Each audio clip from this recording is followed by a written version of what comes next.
kasih Bapak Ibu atas semangatnya. Nah, untuk kegiatan pada hari ini, kegiatannya adalah yang pertama adalah pembukaan. Mari kita buka kegiatan pada hari ini dengan bacaan basmalah. Bismillahirrahmanirrahim. Agenda pada hari ini Bapak Ibu yang pertama adalah pembukaan. Kita buka dengan bacaan basmalah bersama-sama. Bismillahirrahmanirrahim. Semoga kegiatan pada hari ini akan berjalan dengan lancar. Kemudian pemahaman inti yang akan kita bahas pada kegiatan hari ini adalah yang pertama ada disiplin positif dan nilai kebaikan yang akan kita pelajari. Kemudian ada teori motivasi, hukuman dan penghargaan. Yang ketiga ada keyakinan kelas. Nanti keyakinan kelas itu nanti akan Bapak Ibu buat di kelas Bapak Ibu masing-masing. Kemudian kebutuhan dasar manusia. Apa saja sih kebutuhan dasar yang ada pada anak seperti itu? Kemudian 5 posisi kontrol. Dan yang terakhir adalah segitiga distribusi. Nah, dari materi ini nanti kita akan ada refleksi di akhir kegiatan. Jadi materi apa yang awalnya Ibu mengetahui, kemudian setelah mengikuti kegiatan ini refleksinya apa seperti itu ya. Kemudian ada pertanyaan formatif. Ini pertanyaan sebelum kita melakukan kegiatan Bapak Ibu ya. Entah nanti pemikiran Bapak Ibu akan berubah atau tetap seperti itu, kita tidak tahu. Setelah kita mengikuti kegiatan ini baru kita akan mengetahuinya. Yang pertama adalah setuju atau tidak setuju hukuman dapat mendisiplinkan anak. Menurut Bapak Ibu, setuju nggak sih hukuman dapat mendisiplinkan anak? Setuju ya Bapak Ibu. Oke, yang kedua, pemberian hukuman dengan hal positif seperti membaca atau membersihkan halaman sekolah dapat meningkatkan disiplin anak. Iya atau tidak? Setuju atau tidak? Setuju. Setuju ya Bapak Ibu. Kemudian yang ketiga, memberi penghargaan dapat meningkatkan motivasi belajar anak. Menurut Bapak Ibu setuju? Setuju. Ya, setuju. Nah, kita akan masuk ke materi berikutnya yaitu tentang perubahan paradigma. Perubahan paradigma di sini tentang kegiatan kepalan tangan. Jadi tadi saya mau minta 2 orang untuk melakukan kegiatan ini, kegiatan kepalan tangan A dan B. Anda dan teman Anda nanti sobeklah secari kertas kecil.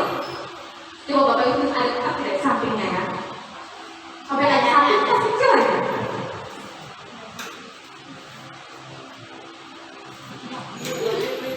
Dibagi-bagi Bapak Ibu ya. Kalau sudah merobek, kemudian tuliskan benda atau sesuatu yang sangat berharga untuk Anda atau rahasia yang berharga untuk Anda. Kalian tulis sesuatu yang menurut Anda itu rahasia dan penting dan berharga. Tulis ke Bapak Ibu. Tuliskan benda sesuatu yang sangat berharga bagi Bapak Ibu apa?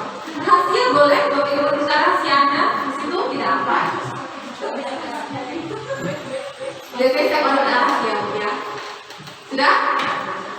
Kemudian kalau sudah ditulis, letakkan di salah satu tangan Anda dan genggam benda sesuatu tersebut dengan segala daya.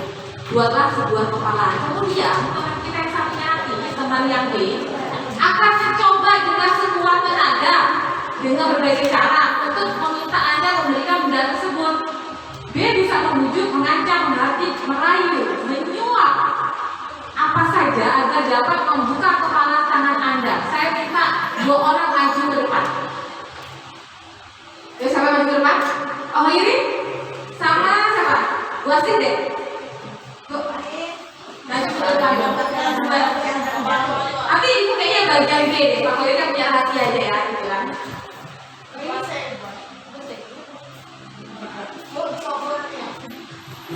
Nah, ibu sebagai yang B, Pak Hoiri sebagai yang A. Jadi ibu membujuk Pak Hoiri. Gimana Pak? Tangan-tangannya sudah ya Pak ya? Nah, ibu membujuk supaya rahasianya Pak Hoiri ini kasih tahu ibu. Ya apapun yang ibu utarakan. Ngerayu, boleh ngancam, boleh menyuap, boleh apa saja. Bu ya, coba Bu ya. Kamu. Boleh dulu enggak? Kita kan berteman, bersahabat. Awalnya kan perlu aku kan?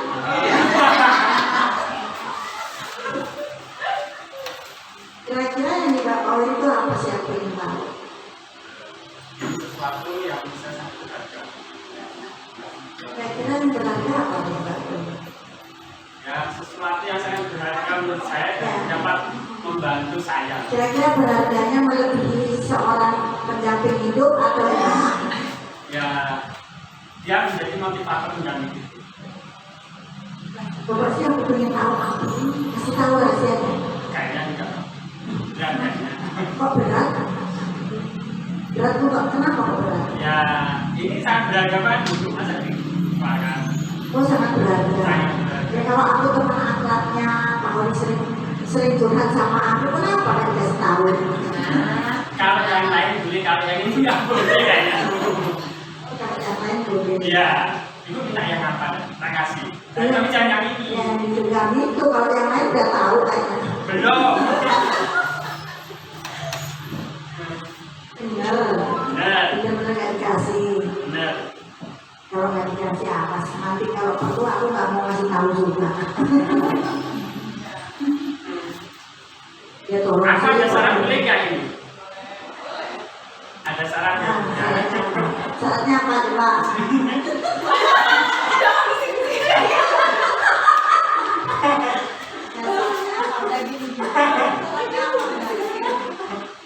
Ya nggak apa-apa sih Pak Oli kan saya bilang sama aku ya. Aku bilang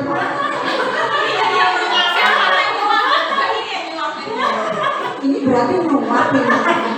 Ada udah di balik apa ya? Udah lah, rahasia apa? Ya, jangan kasih tahu kalau anda kasih tahu.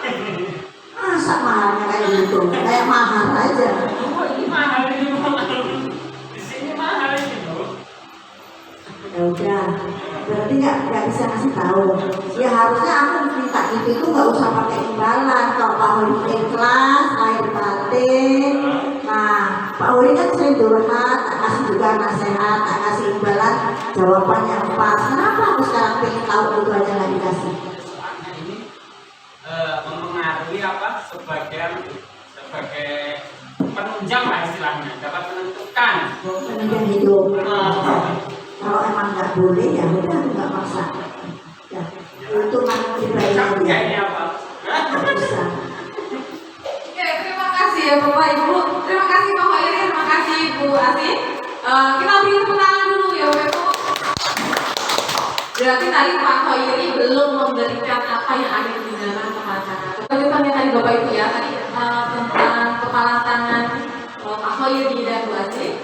Pak Hoiri tadi tidak izinkan membuka kepala tangan atau rahasia yang dia punya kepada Bu Asi, walaupun Bu Asi sudah membujuk, merayu seperti apa dan berkali-kali dan itu tidak menggugahkan hati Pak Hoiri ya, seperti itu ya. Berarti Pak Hoiri itu niatnya memang benar-benar tidak mau memberikan itu, walaupun tadi sedikit sudah hampir tergoyah karena ada suap tadi ya. Sehingga agak tergoyah. Dari sini Bapak Ibu, apakah Anda A atau B membuka kepala tangan Anda? Mengapa? Apa alasan Anda atau B membuka kepala tangan Anda? Tadi Pak Hoiri, kenapa Pak Hoiri tidak mau membuka kepala tangan Anda, Pak? Karena yang saya pegang itu sesuatu yang berharga bagi pasangan hidup saya. Kalau sudah berhubungan pasangan hidup berharga sekali. Kemudian yang B, apakah Anda atau B menutup kepala Anda? Mengapa alasan Anda B tetap menutup kepala tangan Anda? Kan sudah disampaikan juga. Dalam kegiatan ini sesungguhnya siapa sih yang megang kendali atau kontrol untuk membuka atau menutup kepala tangan? Yang kontrol sebenarnya itu Asi atau Pak Hoiri? Iya. Jadi yang mengontrol itu adalah diri kita sendiri. Kita tidak bisa dikontrol oleh orang lain secara tidak langsung seperti itu. Jadi kontrol atas diri kita adalah diri kita sendiri, bukan orang lain yang dapat menuntut kita seperti A, B, C, D atau kontrol kita menjadi apa yang dia inginkan. Karena posisi kontrol itu ada di diri kita sendiri. Nah, dari paradigma tadi kepala tangan maksudnya adalah seperti itu Bapak Ibu ya. Jadi kita menentukan siapa sih sebenarnya kontrol yang ada pada diri kita, atau kita sendiri atau orang lain seperti itu. Untuk perubahan paradigma teori kontrol atau teori pilihan, atau maksudnya ada ilusi kontrol, tadi yang pertama dan kedua sudah dijelaskan oleh Pak Robi, yaitu ilusi guru mengontrol murid, yang kedua ilusi bahwa kritik dan membuat orang merasa bersalah dapat menguatkan karakter, dan yang ketiga adalah ilusi bahwa semua penguatan positif, efektif dan bermanfaat itu hanya ilusi kita saja. Kita walaupun kita sudah memberikan penguatan positif, tapi kalau diri kita sendiri tidak mau, ya bakal tidak akan terjadi. Ya kan Bapak Ibu, semua tergantung pada diri kita sendiri. Walaupun kita sudah dikasih hal-hal positif dari orang sekitar kita, tapi kalau dalam diri kita sendiri kita nggak mau berubah, ya nggak akan berpengaruh. Itu hanya ilusi. Kemudian yang keempat adalah ilusi bahwa orang dewasa memiliki hak untuk memaksa. Contohnya seperti ini, kita sebagai guru, kita punya ilusi bahwa biasanya kalau kita udah memaksa siswa itu mau melakukannya, ya atau tidak? Ya. Tapi itu hanya ilusi. Mereka kadang mau melakukan itu bukan atas keinginan dia. Kalau dia nggak mau lakuin, ya udah dia nggak mau lakuin. Kita nggak bisa memaksa. Kalau dia nggak mau, biasanya anak ada PR, besok kerjaan PR-nya. Tapi mereka tidak mau melakukan. Jadi itu kontrolnya mereka. Kita tidak bisa memaksa untuk, ayo kamu harus ngerjain PR. Tapi kalau dalam niatnya mereka tidak ada, ya itu juga tidak akan pernah terjadi. Jadi perubahan paradigma teori kontrol dan teori pilihan itu semua ini ilusi kontrol yang biasa kita lakukan dalam kegiatan kita sehari-hari. Bahwa kita biasa beranggapan bahwa kontrol diri kita itu ada pada orang lain, tapi sebenarnya tidak seperti itu. Kontrolnya adalah pada diri kita sendiri. Paham ya Bapak Ibu? Nah, di sini ada perubahan paradigma stimulus respon, teori kontrol atau teori pilihan. Di sini ada siapa sesungguhnya yang memiliki kontrol. Ada stimulus respon, teori kontrol atau pilihan. Kita mencoba mengubah orang agar berpandangan sama dengan kita. Kemudian teori kontrol pilihannya, kita berusaha memahami pandangan orang lain tentang dunia. Maksudnya seperti ini. Setiap orang itu punya pandangan masing-masing. Misalnya ada Bapak Ibu di sini ada lebih dari 10 orang. Memandang saya pasti dalam pikirannya juga pasti beda-beda kan? Ada 10 pemikiran, nggak mungkin sama semuanya. Seperti itu. Kemudian perilaku buruk dilihat sebagai suatu kesalahan. Semua perilaku memiliki tujuan. Nah, setiap perilaku, setiap tingkah laku, kita nggak jauh-jauh kemana-mana, kita ke anak diri kita aja. Itu pasti kalau kita beranggapan bahwa itu adalah kesalahan, itu semua kesalahan. Iya nggak? Kita mandangnya seperti itu yang pertama. Anak-anak tidak berjalan PR, itu salah. Iya nggak? Tapi dalam teori kontrol atau pilihan, semua perilaku itu memiliki tujuan. Mereka pasti punya tujuan tertentu kenapa mereka tidak mengerjakan PR. Pasti ada alasannya, kan seperti itu ya. Yang ketiga, orang lain bisa mengontrol saya. Kemudian teori kontrol pilihannya hanya Anda yang bisa mengontrol diri Anda. Jadi Bapak Ibu mulai sekarang, yang bisa mengontrol diri kita sendiri itu bukan orang lain, tapi diri kita sendiri. Seperti yang sudah saya jelaskan tadi, apabila kita berada di lingkungan positif, selalu memberikan hal positif, tapi diri kita sendiri tidak mau membuka, diri kita sendiri tidak mau menerimanya, juga tidak akan dapat terjadi seperti itu. Saya ini yang kita contohin, kita harus belajar. Terus ada teman kita nggak belajar yang benar begini biar seperti ini itu gitu kan. Terus kita mendengarkan, tapi udah Bapak Ibu, kalau saya mau lakuin ya saya lakuin, kalau enggak ya enggak, ya enggak. Nah, tetap kan kontrol di diri kita bukan di orang lain seperti itu. Nah, di sini kita akan bahas tentang namanya disiplin ya Bapak Ibu ya. Sebelum kita masuk sini, sebenarnya apa sih yang pertama Bapak Ibu pikirkan bahwa disiplin itu apa sih? Apa Bu? Kewajiban, ketaatan. Jadi anak-anak itu harus disiplin, anak-anak itu harus taat, patuh, gitu ya Bu ya. Nah, pada dasarnya disiplin adalah, sini Bu, kita lihat semua di sini. Disiplin artinya belajar. Jadi disiplin itu belajar. Belajar. Kemudian yang ketiga di sini, disiplin diri membuat orang menggali potensinya menuju sebuah tujuan apa yang dia hargai, bukan sebuah paksaan. Jadi disiplin ada proses belajar tertentu. Pada dasarnya seperti itu.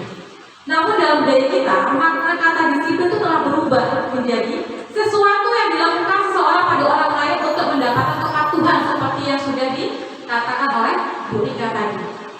general umum adalah menghubungkan kata disiplin dengan ketidaknyamanan. Sehingga dari patuh tadi tuh anak-anak jadi nggak nyaman loh. Karena kita merasa dipaksa. Seperti itu. Bukan dengan apa yang kita hargai atau pencapaian suatu tujuan yang mulia. Dari sini kita akan mengubah sebuah pemikiran tentang disiplin. Bapak Ibu, disiplin adalah belajar. Ya, sebenarnya. Namanya proses belajar itu pasti bertahap ya Bapak Ibu. Nggak mungkin langsung jadi gitu enggak. Semua ada proses belajar. Next Bu. Nah di sini ada nilai-nilai kebijakan universal. Kita sudah belajar tentang profil pelajar Pancasila. Apa nggak yang punya lagu profil pelajar Pancasila? Apa? Kayak mana coba berapa? Pelajar Pancasila. Oke, kita nyanyikan bersama ya. Sambil tepuk tangan ya Bapak Ibu. Yang keras ya. 1, 2, 3.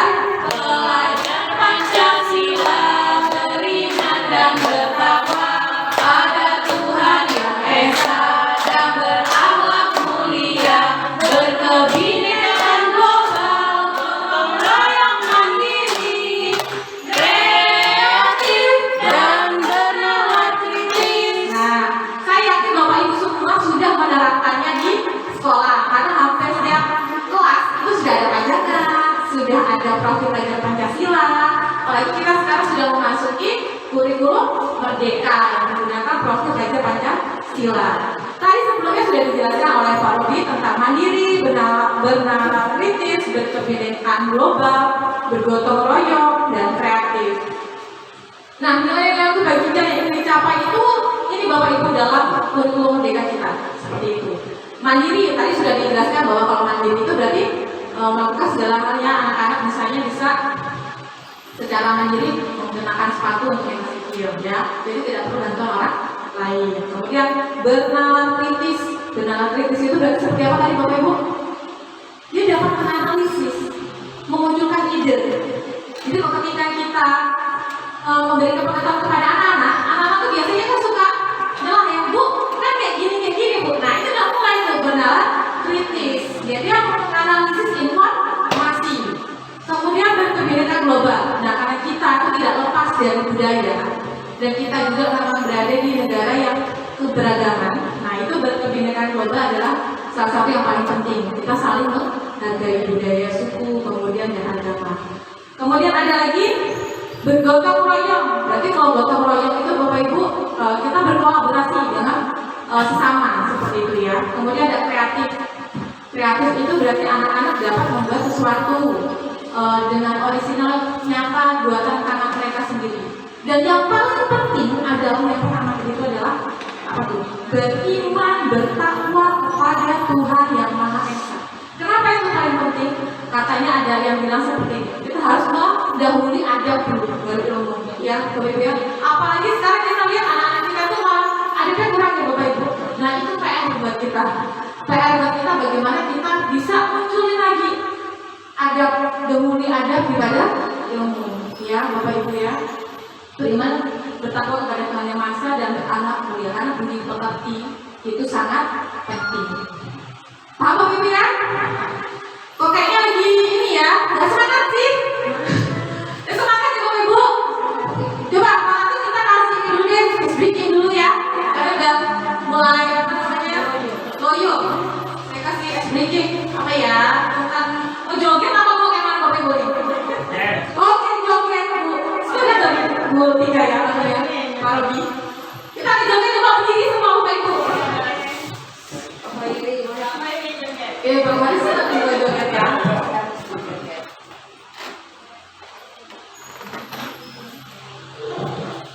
Ya, silakan. Siap. Udah siap ya Bapak Ibu ya? Kita joget bersama. Maju. Ke depan. Oke, Pak. Iya.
sudah sedikit tadi udah tebak-tebakan, udah pada tahu punya semua.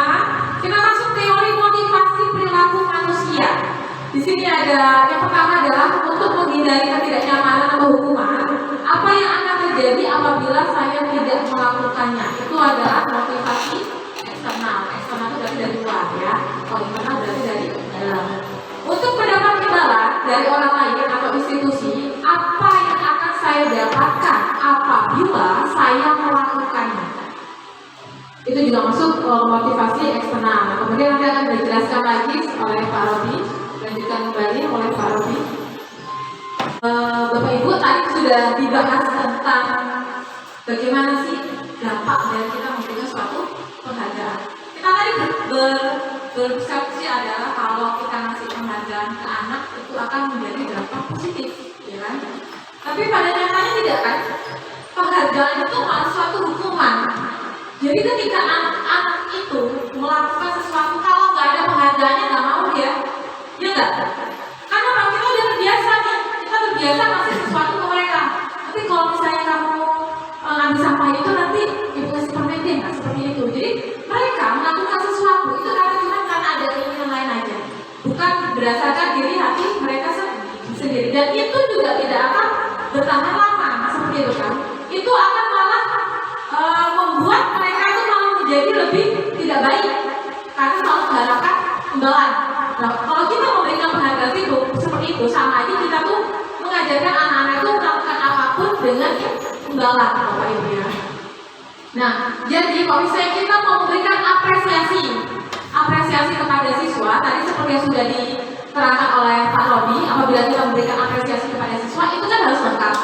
Dari awal dia pembukaannya, kemudian apa sih yang dilakukannya, situasinya seperti apa. Misalnya, kemarin Ibu lihat, kamu kemarin bagus sekali dalam mengerjakan perkalian susun ke bawah. Jadi mereka tahu, oh saya bagus ya kemarin ya, gitu. Jadi merasa senang gitu kan. Jangan kita gini, besok yang bisa nyusun ke bawah, perkalian susun ke bawah, ibu kasih permen, ibu kasih cocok latos. Aduh, kalau seperti itu bakal mereka akan ke saya, Bu, saya dapat 100, dapat hadiah apa? Pasti gitu. Sekali kita ngasih kayak gitu, anak itu pasti bakal ketagihan. Kenapa? Mereka melakukan sesuatu karena imbalan lagi, Bu. Jadi pengalaman kita itu salah dari awalnya seperti itu. Jadi cukup kata-kata yang memberikan mereka merasa puas seperti itu. Nah, sekarang kita akan belajar tentang perbedaan hukuman dan konsekuensi. Menurut Bapak Ibu, apa bedanya hukuman dan konsekuensi? Sama atau beda? Basit, sama atau beda? Sama. Tidak. Apa itu hukuman? Hukumannya seperti apa? Hukuman sesuatu diberikan kepada murid agar itu tidak mengulangi perbuatan yang sama. Oke. Kemudian ada konsekuensi, Bu? Kalau konsekuensi itu setelah dia tidak bisa mentaati peraturan, ada konsekuensinya. Yang harus dilaksanakan. Oke, kita sekarang lihat ya bagaimana perbedaannya. Next, Bu, satu-satu lagi ya, satu lagi. Oh. Ini yang pertama, mencatat 100 kali di dalam buku kalimat saya tidak akan terlambat lagi. Kita sering ingat ini kan? Karena terlambat ke sekolah. Menurut Bapak Ibu itu langsung hukuman atau konsekuensi? Hukuman. Oke, kita lihat jawabannya. Oke, benar, hukuman. Pertanyaan yang kedua. Lari mengelilingi lapangan basket 2 kali karena terlambat hadir di sekolah. Hukuman atau konsekuensi? Hukuman. Oke, hukuman. Benar. Terus lanjut. Yang ketiga, murid diminta untuk push up 15 kali karena tidak menggunakan masker ke sekolah. Hukuman. Coba kita lihat. Iya, hukuman. Lagi. Menggantikan kertas tugas teman yang telah dicoret-coret. Konsekuensi. Ya. Berarti sudah paham ya, Bu ya? Bisa bedain antara hukuman dan konsekuensi. Ini gini, kalau hukuman kita dapat gampang ya, hukuman itu biasanya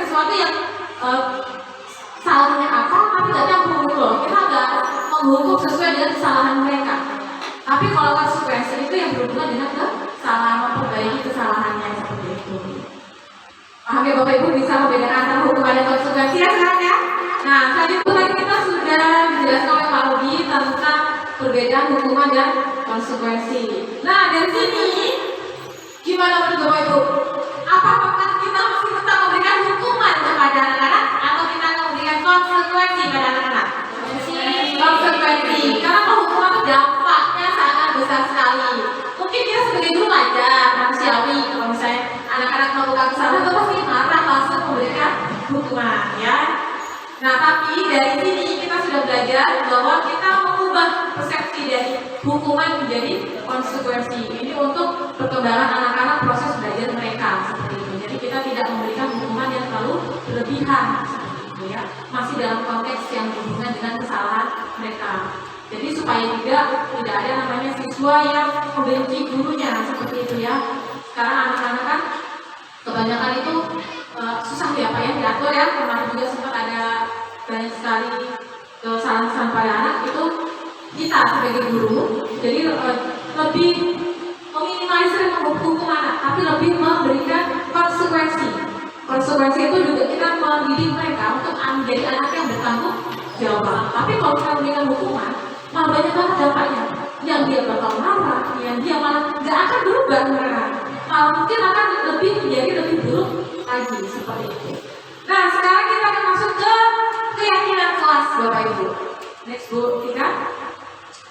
Kita biasanya dengar itu peraturan kelas ya, yang kita suka dengar. Ini namanya keyakinan kelas. Mengapa tidak peraturan saja? Mengapa harus keyakinan kelas? Kalau keyakinan kelas itu sesuatu yang kita yakinin ya. Berarti ya, kita yakin kalau misalnya menjaga kebersihan itu baik ya, supaya kelas kita menjadi indah. Karena pengalaman saya, itu ada pengalaman. Saya buat peraturan kelas, membersihkan ruangan kelas. Ketika ada pelajaran PKN, ada pertanyaan. Apa manfaat menjaga kebersihan di kelas? Jawaban mereka adalah supaya tidak dimarahi gurunya. Karena mereka menganggap itu adalah sebuah peraturan saja.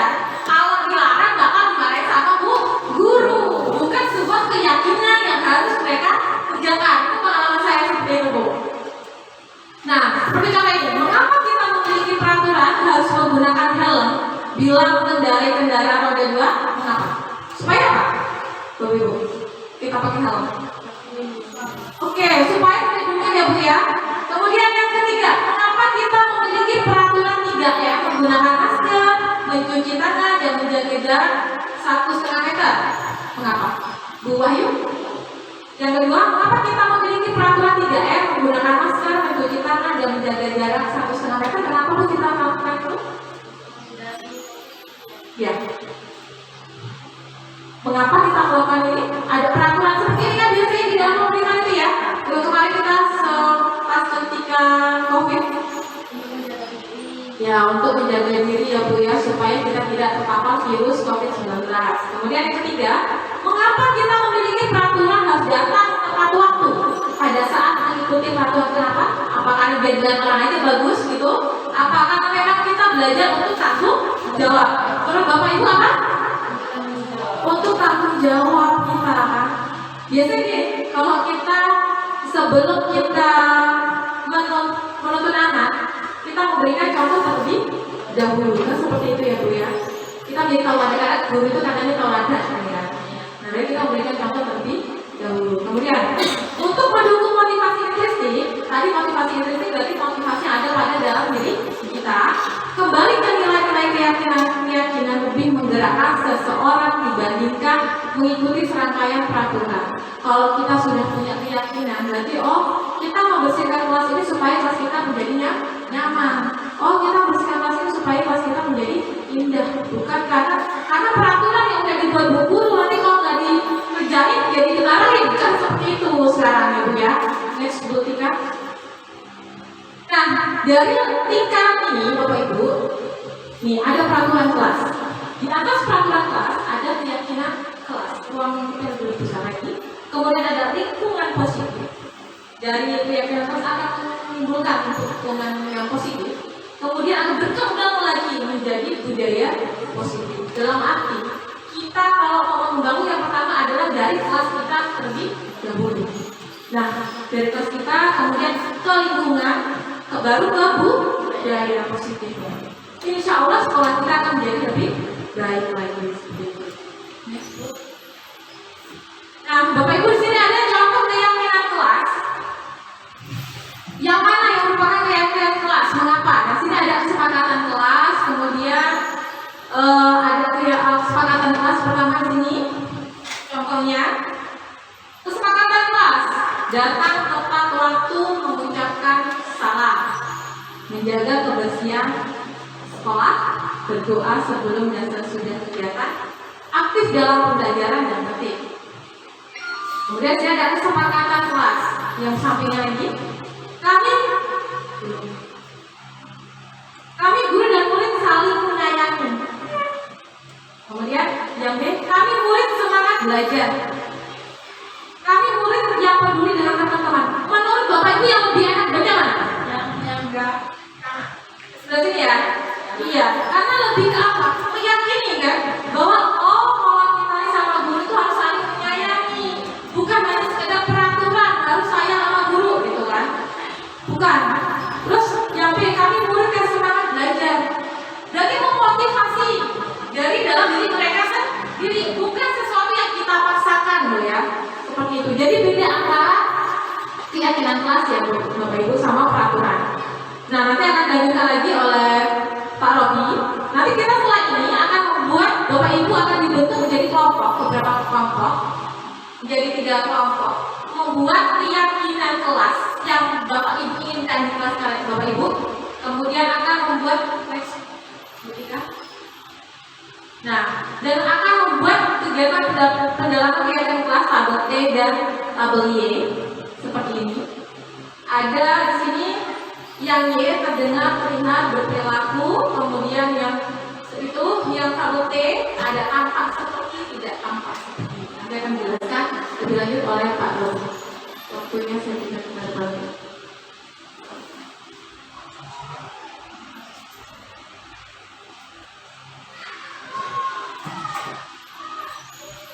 Baik Bapak Ibu, kita sudah masuk ke materi yang ketiga, yaitu keyakinan kelas.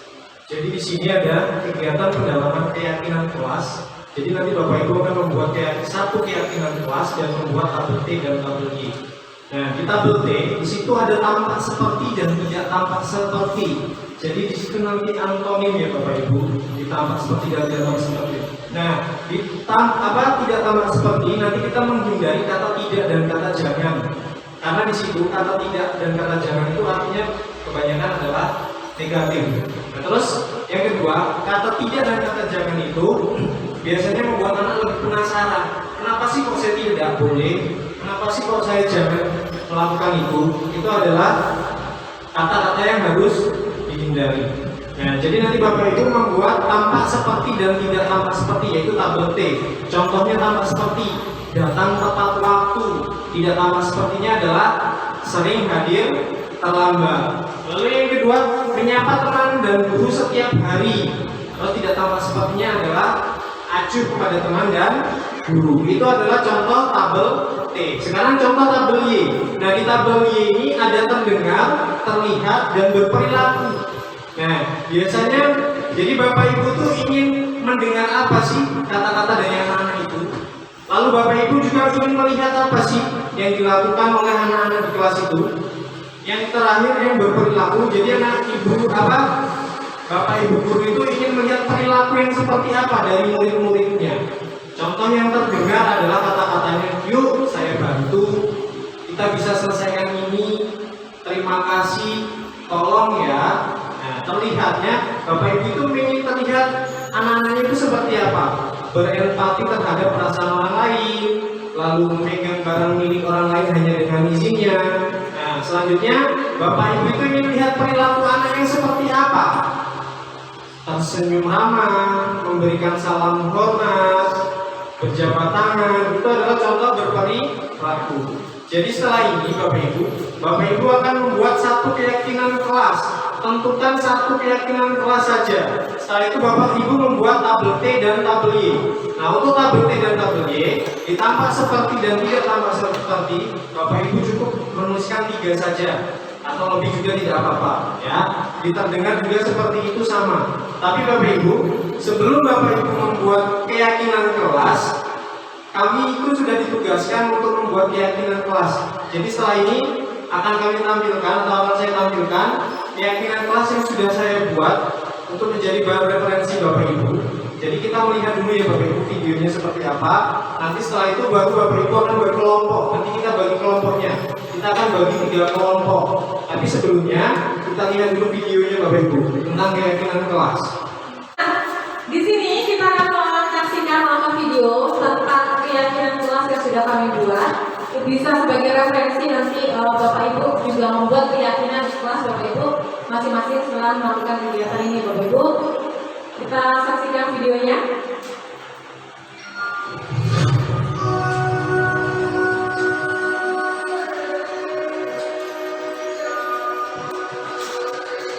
Di sini ada bersikap positif seperti tabel T tadi, tampak seperti dan tidak tampak seperti.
Sekarang kita akan membuat keyakinan kelas. Jadi nanti akan dibagi 3 kelompok.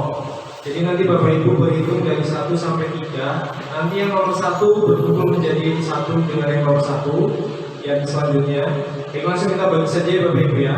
Dimulai dari Bu Eli. 3. Berikan.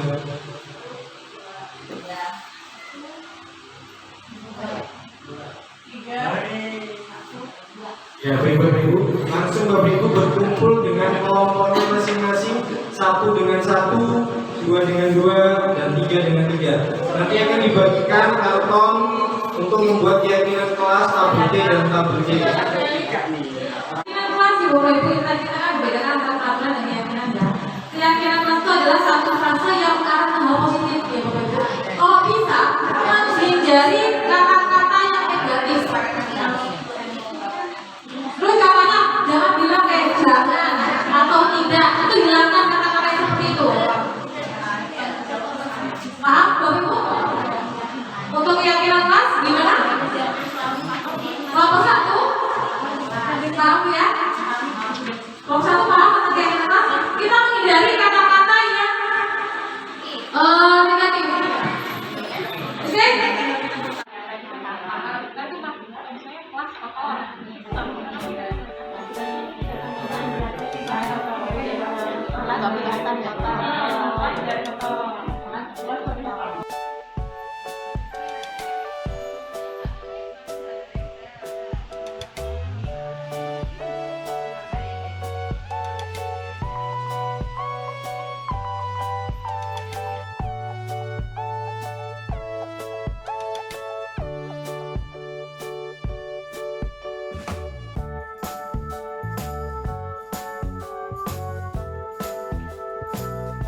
Oke, sudah habis ya Bapak Ibu. Kalau sudah, kita pajang ya Bapak Ibu, kita baca di belakang. Ini, letaknya. Pajang di foto, Bu. Ya, kita pajang nanti sistemnya seperti ini Bapak Ibu. Jadi nanti ada yang menjaga startnya Bapak Ibu, satu orang saja. Halo. Jadi nanti ada yang jaga startnya Bapak Ibu, satu orang. Yang sisanya berkeliling ke kelompok lain. Jadi yang menjaga startnya Bapak Ibu itu nanti mempresentasikan atau memberikan pengarah informasi kepada kelompok yang mengunjungi kelompok Bapak Ibu seperti itu. Paham Bapak Ibu? Paham tidak? Halo. Hai hai. Apa kabar? Luar biasa. Apa kabar? Luar biasa. Nah, luar biasa.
Kelompok 3.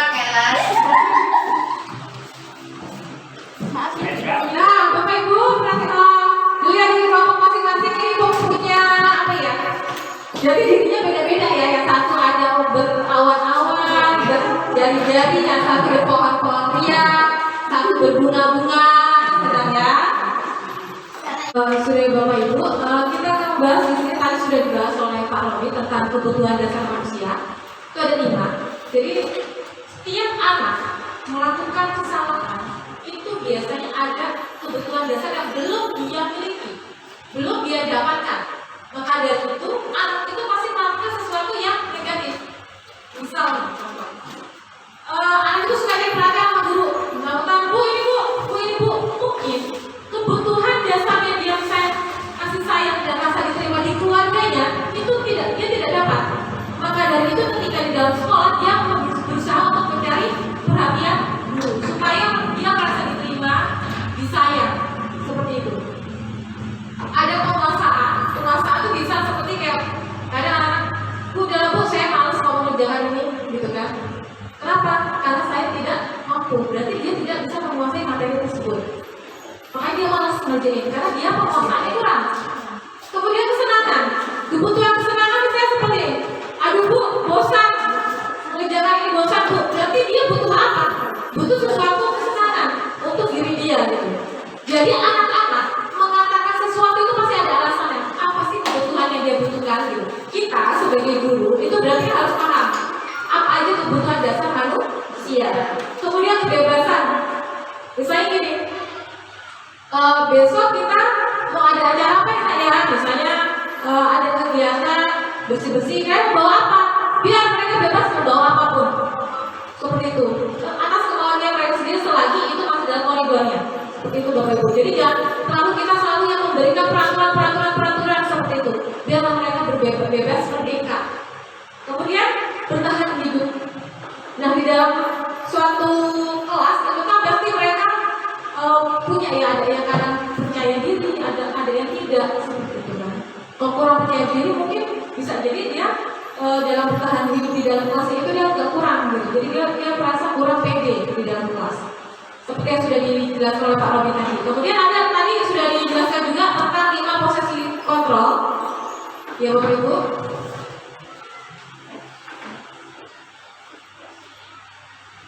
Tadi sudah dijelaskan ada 5 posisi kontrol. Di situ ada penghukum, pembuat rasa bersalah, teman, pemantau, manajer. Tadi sudah dijelaskan juga oleh Pak Robi. Di situ menghukum. Ya biasa saya juga mengakui bahwa saya sering menghukum anak seperti itu kan. Saya sering, yaudah, kamu tidak mengerjakan PR seperti itu kan. Yaudah hukumannya kamu jadi keluar kayak gitu kan. Kita menghukum. Membuat rasa bersalah. Ya Allah nak, kok kalian itu kok kayak gini? Biasanya kita kayak gitu ya. Itu pasti kayak gitu.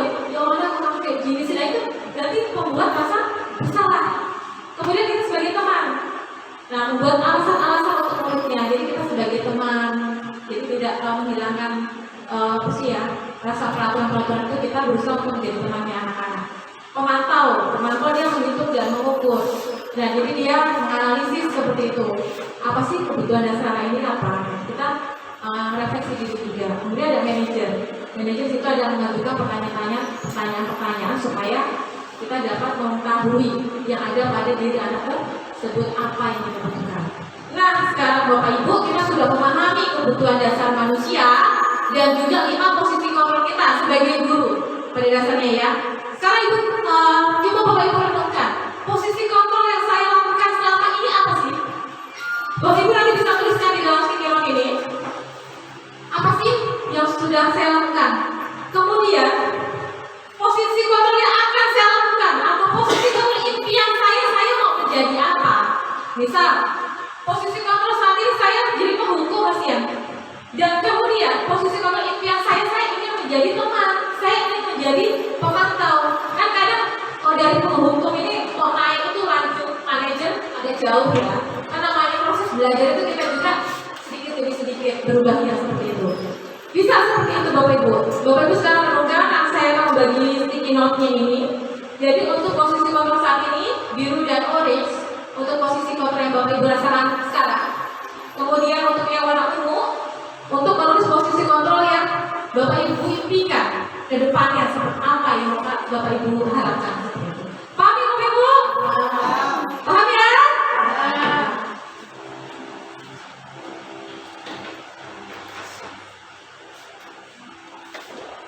Oke. Tempel Pak. Oke.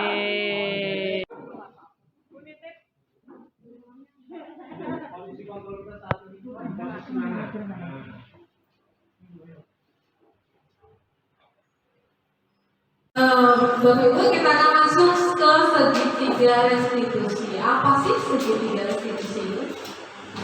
Segitiga restitusi itu bagaimana cara kita menghadapi kasus pada anak. Biasanya kita kalau ada kasus sama anak, itu biasanya langsung misalnya ada siswa kasus satu misalnya, siswa tidak mengerjakan PR. Ya kita lakukan kamu ngapain kalau jadi PR-nya nggak sih sekolah, gitu kan ya? Dan biasanya langsung kayak gitu ya, poin aja.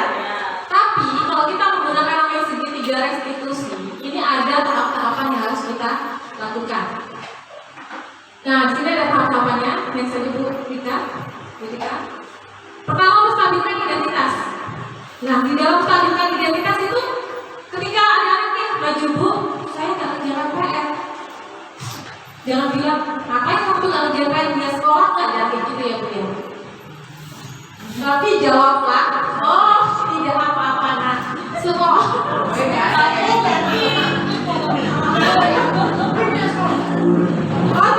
nak. Semua orang pernah melakukan kesalahan. Itu harus kayak gitu. Itu namanya kita harus stabilkan identitas anak. Yang dari tadi dia merasa bersalah, tidak apa-apa ya begitu ya. Next Bu. Kemudian yang kedua, validasi kebutuhan. Pasti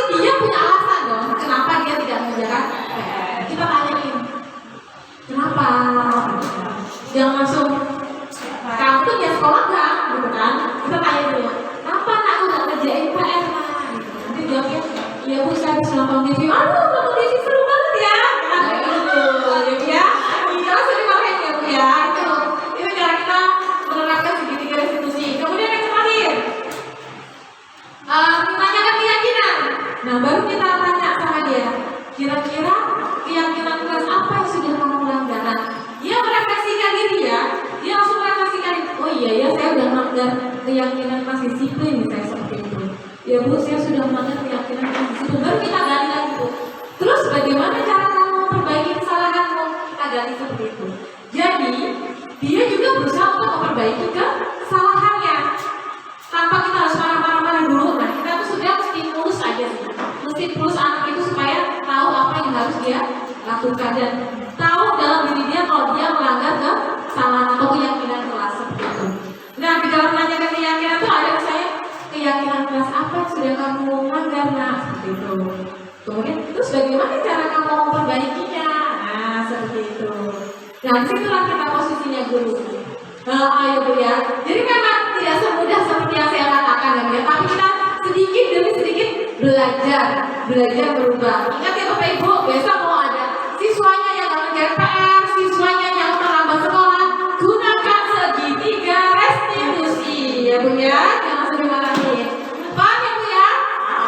Nah, sekarang coba saya ingin kami ingin ada 2 orang mempraktekkan, 1 guru dan 1 siswa dalam menerapkan segitiga restitusi. Siapa yang bersedia? 1 guru dan 1 siswa. Oh, Bu Putri yang jadi muridnya ya. Kemudian gurunya Bu Asih deh. Pas banget, jualannya di luar.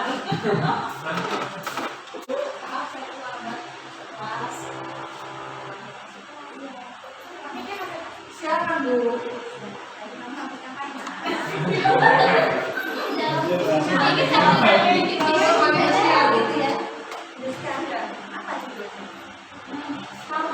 Nah, coba kalau ibu tanya, kira-kira ingat nggak? Sedikit aja. Nah, itu sampai jam berapa? Ibunya mau makan. Seperti itu. Lain kali jangan ulang lagi ya. Terus kalau ulang lagi berarti kamu jadi siswa yang seperti apa?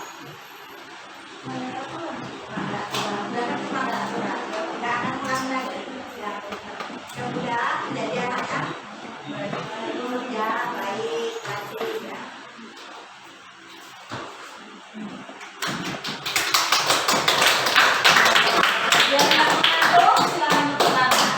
Oke, sudah ya, sudah dipraktekkan oleh Bu Asih dan Bu Novi tentang segitiga restitusi ya Bapak Ibu.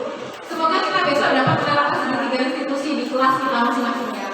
Kita dibikin seperti itu mau sadar. Yuk kita coba, mari kita coba bersama. Kalau kita belum coba, kita nggak tahu kan. Hasilnya seperti Kalau apa? sudah Kita coba hasilnya seperti apa, lebih baiknya lebih banyak kita itu. Nah, Bapak Ibu, kita akan menyaksikan video tentang segitiga restitusi yang sudah saya terapkan di kelas saya. Semoga ini menjadi referensi untuk kelas Bapak Ibu semua. Selamat menyaksikan.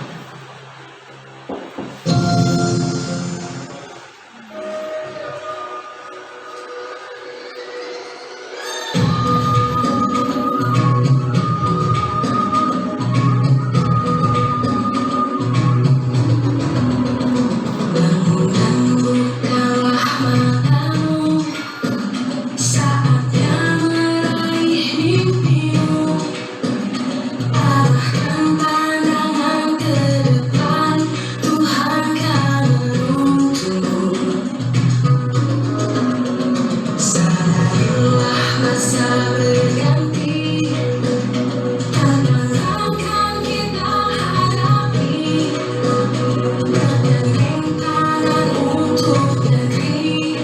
Era kita menanti berseri, kita belajar Pancasila, kita bernafaskan sia-sia.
Nah, berikut sudah Bapak Ibu untuk setelah kita menyaksikan video tentang penerapan segitiga restitusi, kemudian kita sudah mempraktekkan bagaimana penerapan segitiga restitusi.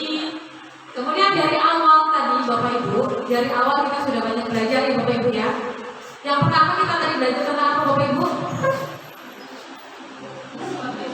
Disiplin, kemudian hukuman dan konsekuensi, kemudian apa lagi? Kebutuhan dasar manusia, keyakinan kelas, ada tabel-tabelnya, kemudian ada posisi kontrol, kemudian ada lagi yang terakhir tadi segitiga restitusi. Kemudian masuklah kita ke refleksi. Ini ending dari kegiatan ini Bapak Ibu. Kita masuk ke refleksi. Refleksi tadi kita merefleksikan diri tadi di awal kita sudah ada pertanyaan pematik ya, masalah hukuman itu boleh atau tidak, seperti itu, penghargaan itu baik atau tidak, kita sudah belajar itu.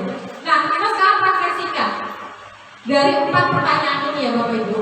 Untuk pertanyaan 1, kita taruh di warna hijau, yaitu tentang hal baru apa sih yang mengubah paradigma yang saya dapatkan jadi setelah ikuti kegiatan ini.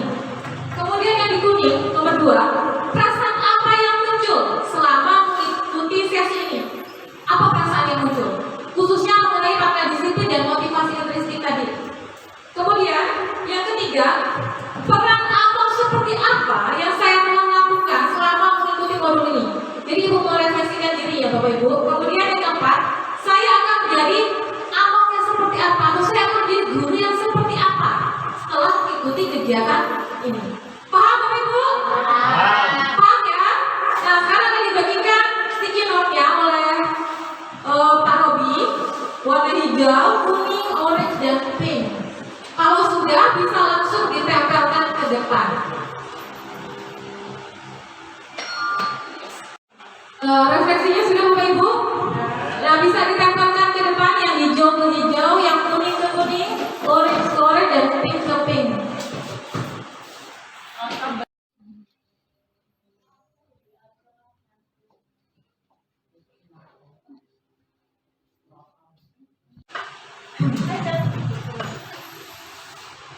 Setelah refleksi Bapak Ibu kita sudah selesai refleksi. Setelah refleksi ini banyak sekali yang sudah Ibu tempel, dan saya berharap setelah kegiatan ini ada perubahan. Open your mind lah, pokoknya buka pikiran Bapak Ibu menjadi lebih semangat lagi untuk menjadi guru yang kita menuntut siswa, bukan menuntut ya Bapak Ibu ya.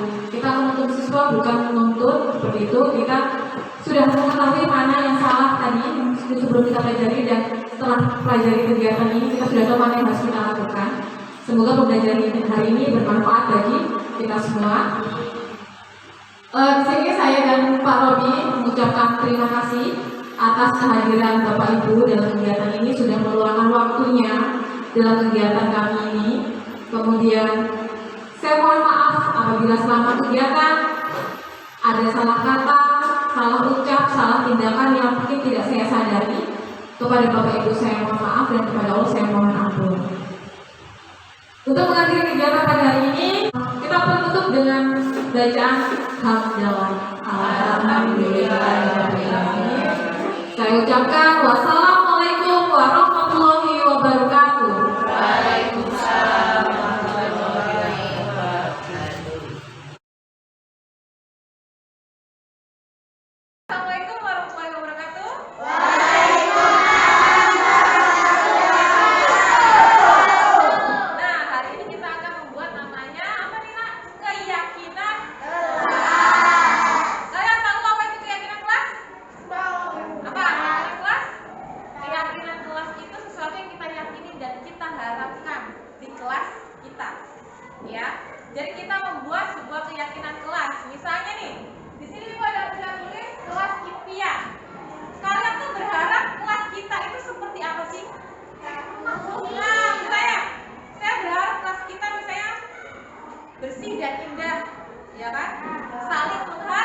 Assalamualaikum warahmatullahi wabarakatuh. Saya Kepala Sekolah SD 2 Gunung Agung mendampingi daripada bersama Dewi dalam pengimbasan budaya positif sekolah. Harap di mana mereka berdua ini bisa mengembangkan daripada kemajuan SD 2 Gunung Agung dalam rangka pembelajaran yang akan datang. Agar supaya SD 2 Gunung Agung lebih maju dalam kegiatan pembelajarannya. Itu yang saya harapkan daripada mereka berdua. Dan untuk mereka berdua bisa mengembangkan kepada rekan-rekannya yang belum mengikuti dalam CPG di SD 2 Gunung Agung.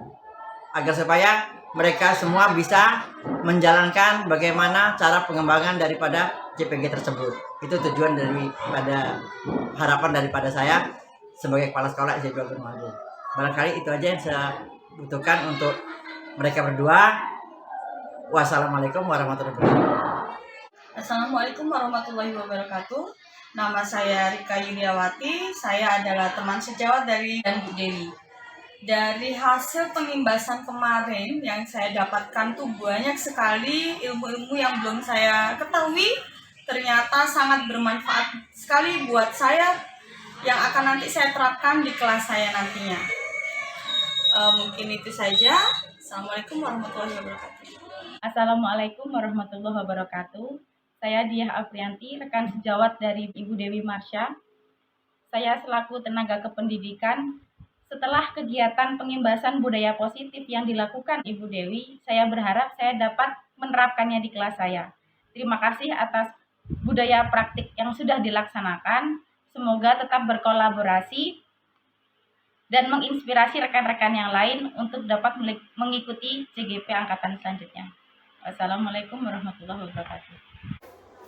Assalamualaikum warahmatullahi wabarakatuh. Perkenalkan, nama saya Zahwa Aulia Cherry Ramadhani. Saya murid dari Bu Marsha. Saya sangat senang diajak Bu Marsha membuat keyakinan kelas bersama. Semoga kami dapat menjalankan dengan penuh tanggung jawab. Wassalamualaikum warahmatullahi wabarakatuh.